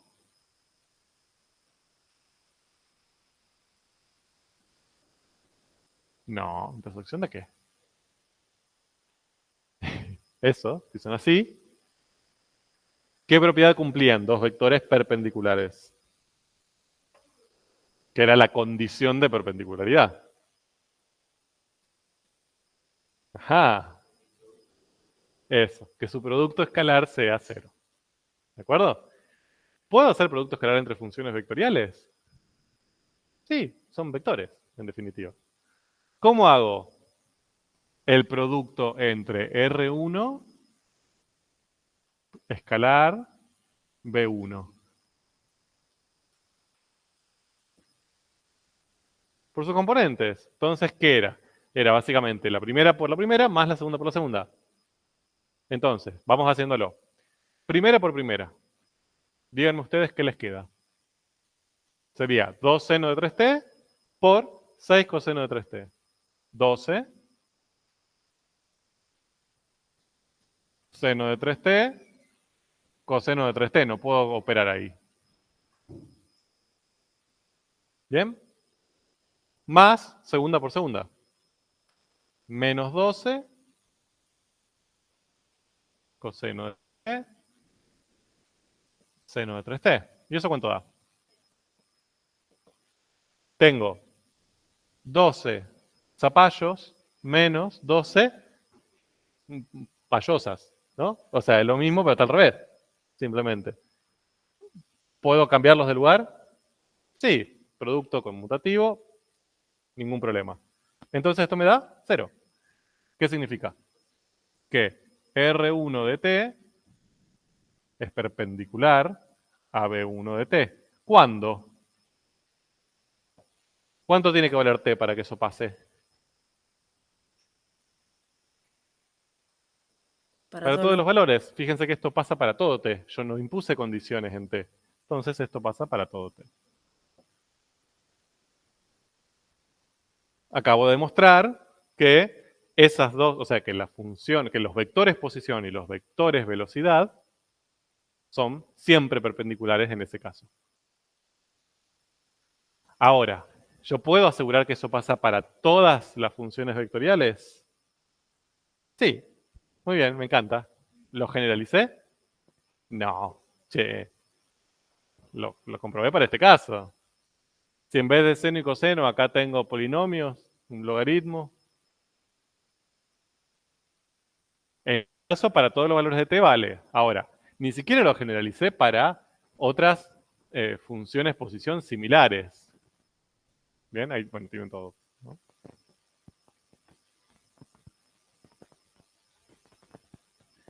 Podría hacerlo también para esto. ¿Qué quise hacer acá? A ver, si yo demuestro que esta es la derivada de esta, ¿eh? O sea, esta es la velocidad de esta función posición. ¿Qué estoy queriendo representar acá? Fíjense que tiene la misma estructura que esta, 2 seno de 3t, solamente que ahora le pongo r seno de at. Todas las que tengan esa estructura. O sea, ¿cómo podrían describir todas estas trayectorias? Son circulares de radio r, exacto, muy bien. O sea, estas serían todas las funciones vectoriales que me dan una trayectoria circular de radio r. Sin importar esa a, o sea, que ahí podrían moverse a diferente velocidad, por ejemplo. ¿Bien? Entonces, ahora lo que yo podría demostrar sería, si todas las partículas que se mueven en trayectorias circulares de radio r son perpendiculares a su velocidad. ¿De acuerdo? Ahí generalicé un paso más. O sea, ya esto incluye a esta que acabamos de hacer, pero también incluye a infinitas más. ¿Qué hago? Lo mismo. Producto vectorial entre la posición y la velocidad. ¿Bien? Esto por esto, más esto por esto. Taca, taca, taca, taca. Acomodo, me da 0. ¿Qué concluyo de ahí? Siempre que una partícula se mueva en una trayectoria circular de radio r, su posición es perpendicular a su velocidad. Hermoso.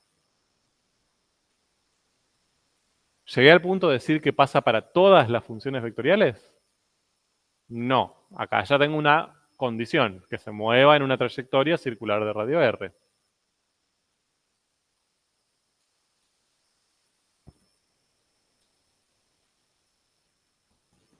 ¿Pasa para todas entonces? No lo sé. Miren, acá tengo otra, más sencilla. R de t, acá me falta la flechita. R de t es t cuadrado. Bien, o sea, básicamente sigue la parábola básica así. ¿Cuál sería la derivada de R de t? O sea, B de t. 1, 2t. Bien, miren, para ese punto que tengo ahí, para el 1, 1, ¿este quién sería? El vector posición, o sea, R en algo. De hecho, es R en 1. ¿Bien? ¿Y este? El velocidad. ¿Cómo saben que es velocidad? No, no es porque está después, che. Está anclado al punto y además, ¿qué otra característica tiene? Que es tangente, muy bien. Ya lo habían dicho, pero sí. Es tangente, ¿ok? Entonces, esta es la posición y esta es la velocidad que le corresponde. ¿Son perpendiculares? No, ni cerca. Si yo hago el producto escalar entre los dos, me da esto. ¿Es 0? No. ¿Pueden llegar a ser perpendiculares en algún momento? ¿Qué tendría que ser para ver cuándo son perpendiculares? Claro, ver cuándo esto me da 0. Entonces, cuando yo encuentre los valores de t que hacen que esto sea 0, digo, en ese caso el producto escalar me da 0, son perpendiculares en ese valor de t, no para todo t. En los casos anteriores que vimos, como ese que está ahí, me daba 0 siempre, por eso siempre eran perpendiculares. Ahora no, a veces sí, a veces no. Entonces, a veces son perpendiculares y a veces no. Entonces, ¿será siempre perpendicular? No. ¿Puede serlo siempre? Sí, pero no es general. No es que en todos los casos siempre son perpendiculares. Entonces, acá demostramos o charlamos sobre dos condiciones. Primero, los vectores velocidad siempre, acá sí lo puedo asegurar, siempre son tangentes a la trayectoria. Siempre. Pero no siempre son perpendiculares a la posición. A veces sí, como las circunferencias, a veces no.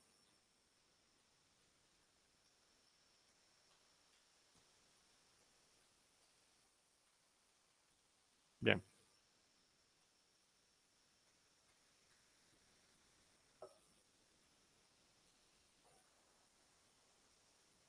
¿De acuerdo? ¿Consultas? ¿Preguntas? Parece mucho esto. Yo sé que parece un montón de información. Vamos a centrarnos en lo más importante. ¿Qué es? Primero, lo que hicimos hoy fue introducir conceptos del cálculo a las funciones vectoriales. ¿Cuál es el primero? Necesariamente sí, sí o sí, el límite. ¿Por qué? Porque con el límite defino continuidad, derivada, integral, todo lo demás. ¿Qué característica y ventaja hermosa tenía el límite de las funciones vectoriales? Que se resuelve por componentes. Yay. Entonces, la continuidad la analizo por componentes. Las derivadas las resuelvo por componentes. Todo lo hago por componentes, es más fácil, porque cada componente es una función normal, entonces puedo hacerlo muy fácil. La derivada tenía una definición análoga, la regla de cálculo era hacerla componente a componente. Tenía un problema, ¿bien? Lo nuevo que es, que las derivadas de una función vectorial es una función vectorial, o sea, las imágenes son vectores. Entonces, así como me aparecía un número, velocidad, que le llamamos rapidez, que sería el módulo, también me aparecen otras características que ya son vectoriales, como la dirección o el sentido. ¿Qué es lo que vimos? Que si yo tengo una partícula que se está moviendo sobre una curva plana, ¿no? Que en una cierta dirección, en una cierta orientación, esos vectores velocidad van a ser tangentes a esa trayectoria en el punto. ¿Bien? Lo dibujo anclado para que tenga sentido. Son más largos mientras más rápido se mueve.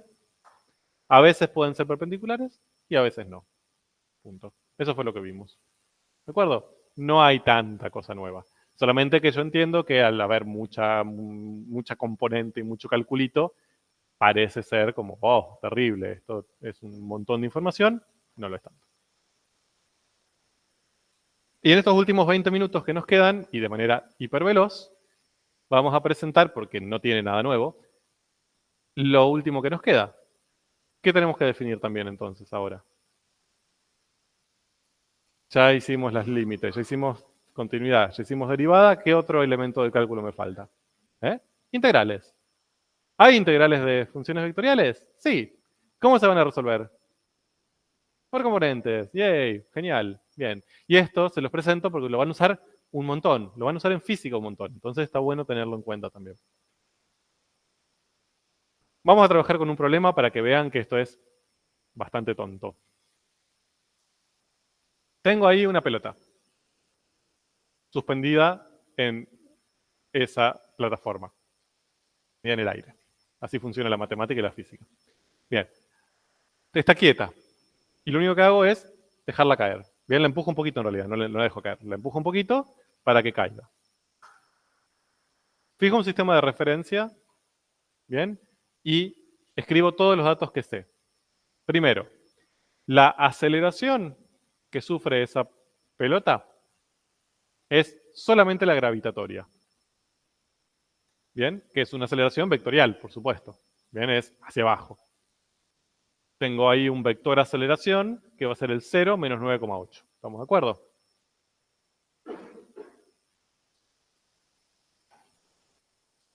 La altura de la pelota sería esta. Es 78,4 metros. Alta está la pelota. ¿De acuerdo? ¿Cómo lo ubico en mi sistema? Bueno, la posiciono a un vector posición, bien, que termine en la pelota, que inicia en el origen, bien, sobre un eje vertical. Y la velocidad que yo le voy a imprimir, la velocidad inicial que le voy a dar para que la pelota se caiga, si no, no se va a caer nunca, va a ser empujarla hacia la derecha con una velocidad de 1, 0. O sea, solo hacia la derecha, no hacia abajo. ¿De acuerdo? Todos los datos que necesitan. Entonces acá le puedo hacer 1000 preguntas. ¿Cuánto tiempo va a tardar en caer? ¿A qué distancia va a caer? ¿Qué tipo de curva va a generar? Bien, un montón de cosas. Hasta le puedo decir, hallen una función que para cada tiempo me va indicando dónde está. Con esos datos pueden hacer lo que quieran. Vamos a ver cómo.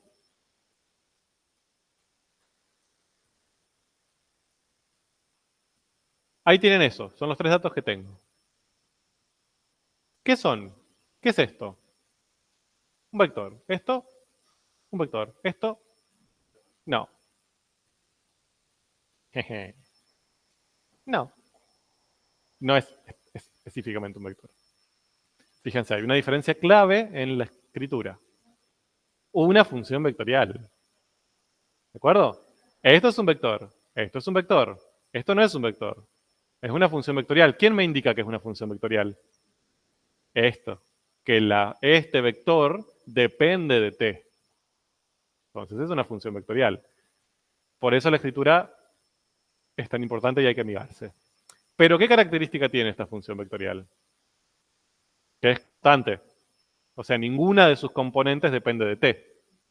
O sea, no es un vector, es una función vectorial constante, que no es lo mismo. O sea, podría depender de t, pero no lo hace. Esa sería un poco la idea. Estos son vectores. Acá no hay dependencia de t. Punto. Ahora, esta es mi función vectorial aceleración. ¿A mí quién me piden? Si yo les digo, bueno, díganme la posición en la que está la pelota en cada tiempo. A R, ¿no? A una R de t que me indique, bueno, tal tiempo, tal posición, tal posición, tal posición. ¿Cómo hago? ¿Cómo se relacionan A con R? Eso es lo que voy a tener que hacer. Pero ¿cómo se relacionan? A es la derivada segunda de R. ¿De acuerdo? Entonces, acá tengo como el proceso reverso a lo que veníamos haciendo. Si A es la derivada segunda de R,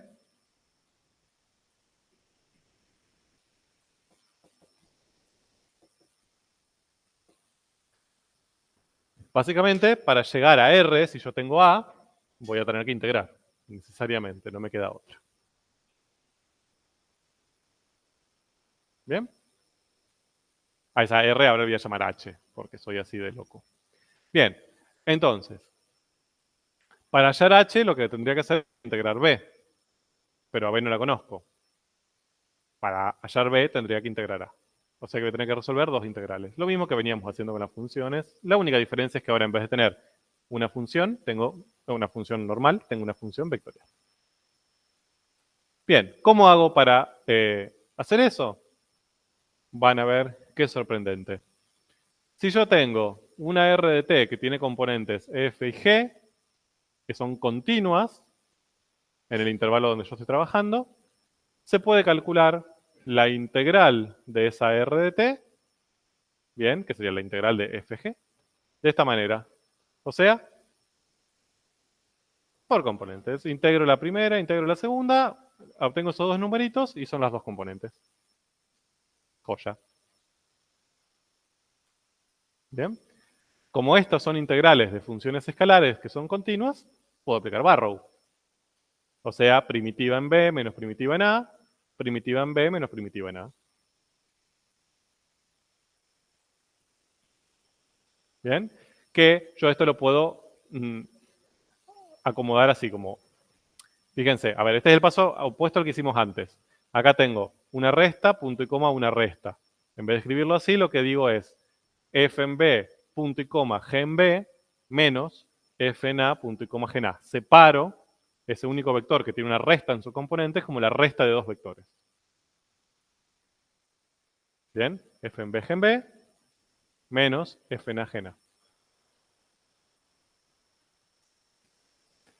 Que eso sería como aplicar una función vectorial que vendría de las primitivas.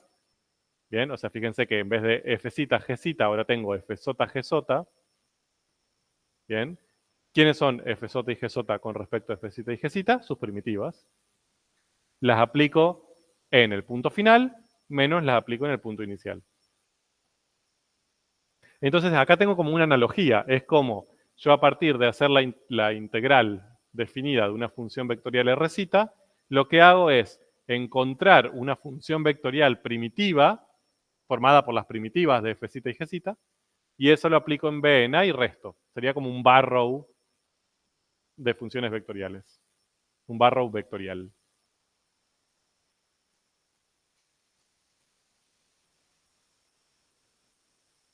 Entonces, conclusiones. La integral se puede calcular por componentes. Existe un análogo a la regla de Barrow para las funciones vectoriales. Necesitamos conocer una función vectorial primitiva de esta. formada por las primitivas de las componentes. Bien. Y obviamente esa la voy a calcular haciendo como definiendo la integral indefinida, que sería todas las primitivas. Bien. Nada nuevo bajo el sol.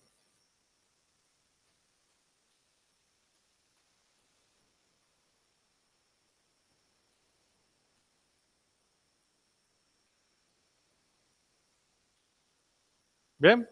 Dicho de otra manera, lo mismo que hacía con las funciones escalares, la hago por primitivas. Punto. Volvemos a esto. Entonces, hago una y ya con esto creo que tienen todo hecho.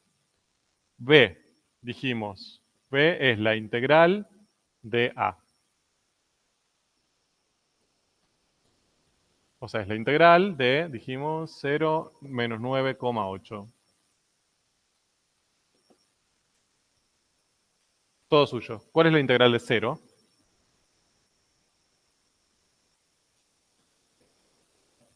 Cero. ¿Y la de menos 9,8? Menos 9,8t. ¿Qué me faltan? C. ¿Qué escribo? Más C1 y más C2. ¿Por qué? Porque pueden ser distintos. Si yo acá escribo más C y más C, estoy obligándolas a que sean iguales. Entonces, para permitirles que sean distintas, les escribo una C1 acá y una C2 acá. Única, principal y molesta diferencia de este proceso con respecto al de las integrales que ustedes hacían. Cada uno de los procesos de integración va a tener su constante de integración. Van a aparecer un montón.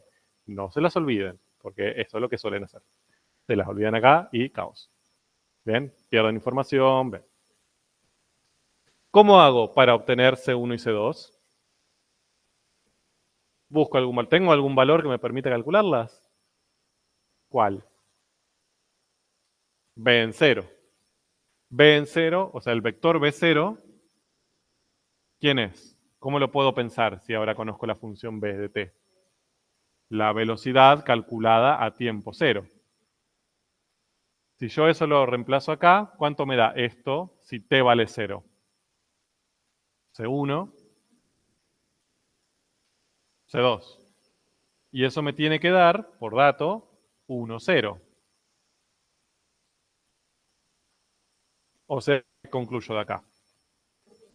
C1 vale 1, C2 vale 0. Entonces yo ya sé que mi función velocidad va a ser 1, ¿sí? 0 más C1, menos 98t más 0, o sea, menos 98. ¿De acuerdo? No sé qué piensan ustedes, pero es lo mismo que veníamos haciendo. O sea, no hay mucha diferencia. La única diferencia ahora es que en vez de tener una constante indeterminada en cada proceso de integración, voy a tener una por componente. Punto.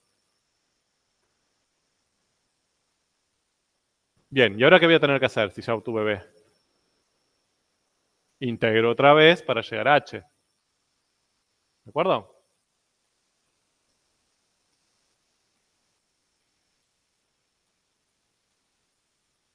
Bien, ahí tienen todo el proceso que acabamos de hacer y ahí tienen B.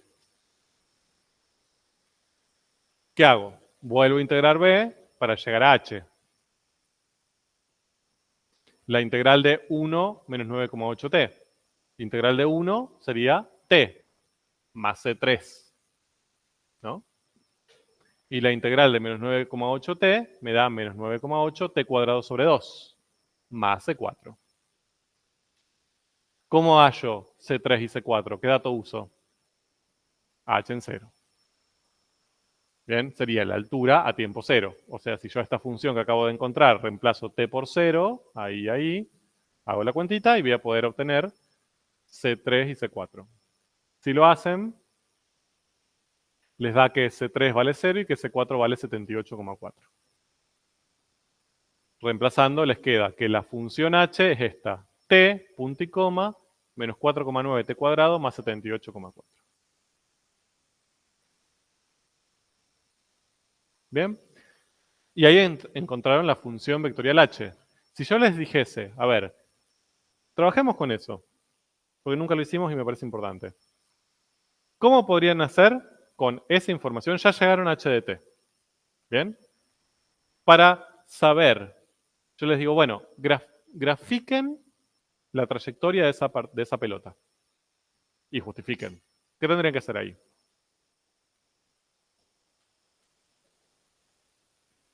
Graficar el vector, pero yo ahí tengo toda una función, o sea, tengo vectores de test. ¿Cómo hago para graficar la curva asociada a eso? No. Yo sé que iban a ir por ahí. Si yo tengo que justificar qué forma tiene eso. Bien, o sea, la pienso como ecuaciones paramétricas. A ver, si yo tengo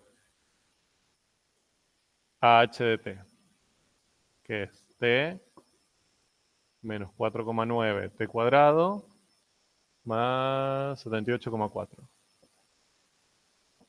Yo para graficar eso y ver qué forma tiene, lo podría pensar como ecuaciones paramétricas. ¿Cómo puedo hacer para graficar y justificar lo que estoy graficando? Busco la cartesiana. ¿De acuerdo? Lo que a mí me permite justificar formas de recorridos y trayectorias es la ecuación cartesiana. Entonces, acá ¿cuál sería? Es re fácil, en este caso, la cartesiana. Hasta mentalmente lo pueden hacer.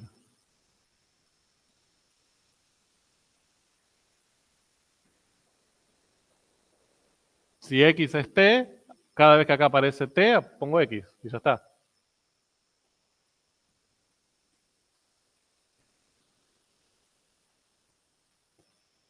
Esa sería la ecuación cartesiana. ¿Qué forma tiene? ¿Qué? ¿Una paramétrica? Ah, perdón. No, ¿qué forma tiene? Una parábola. Cuadrática es un tipo de función. La forma de la curva es una parábola. ¿De acuerdo? Con las ramas hacia abajo, que cruza el eje Y en 78,4. ¿Bien? Entonces yo lo que voy a obtener, ahora sí, es algo así.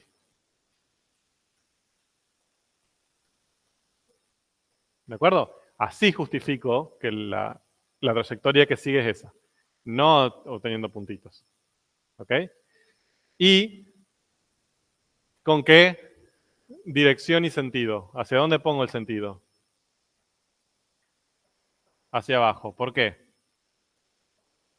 Bien, lo pueden hacer por el problema, diciendo, bueno, está cayendo, obviamente va para allá. Lo pueden hacer por la velocidad. Si la velocidad acá está así, es tangente, y recuerden que la velocidad indica hacia dónde se mueve. Bien, entonces pueden justificar como la velocidad va para allá, seguramente va para allá. Lo que pueden hacer es buscar algunos puntos, ahí sí, para indicar el sentido. Ahora, si yo les dijese, ¿a qué distancia cayó? ¿Cómo hago para encontrar este valor? Es decir, la distancia en X en la cual la pelota cayó. Iba a ser 0. ¿Mm?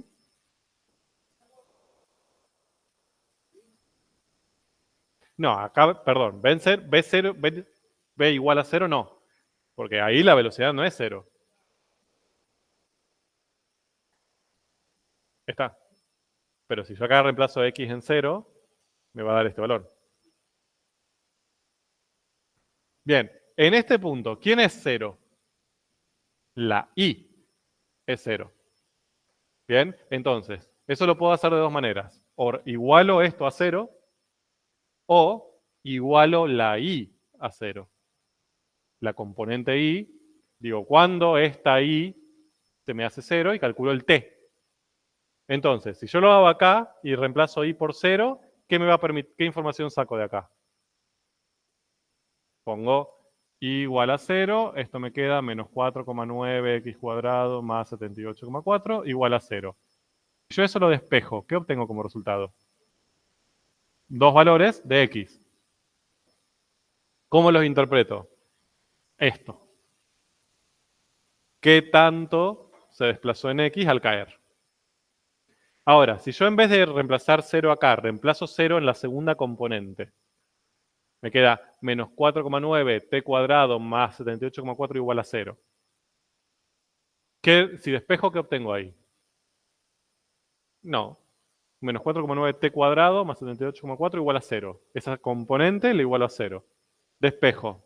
¿Qué me va a quedar? Un valor de t. ¿Cómo lo interpreto? No. Sí, bueno, pero en el problema es un valor de t. El tiempo. ¿El tiempo qué? El tiempo que tardó en llegar ahí 0. O sea, el tiempo que tardó en caer. ¿De acuerdo? Entonces acá tienen 3 variables. Ojo con eso. X y t. Dependiendo de el dato que les dan y la información que les pidan, es una la que tienen que reemplazar por otra y despejar otra. ¿De acuerdo? Eso es más que nada lo que van a trabajar en la tarea de aula. Van a tener problemas de este estilo, ya sea de función vectorial o de integrales, o sea, partiendo de la velocidad o de lo que sea, ya lo irán viendo, pero focalicen en eso, que es donde cometen errores. ¿Qué es? ¿Qué información tengo? ¿Qué me están pidiendo? ¿Tengo tiempo y me están pidiendo altura? ¿Tengo tiempo y me piden posición horizontal? ¿Tengo posición horizontal y me piden tiempo? Entonces, para ver cómo hacer para transformar una variable en otra. ¿De acuerdo? Ahí tienen graficada la pelota en un momento determinado, su vector posición, el vector aceleración, que siempre es el mismo, y el vector velocidad, que es tangente. Para que tengan un ejemplo de vector posición, velocidad y aceleración anclados a la pelota.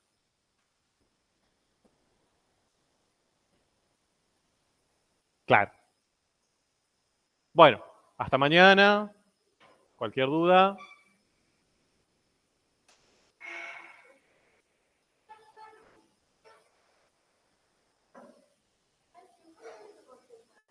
Hoy, 6:30. Sí, en el área.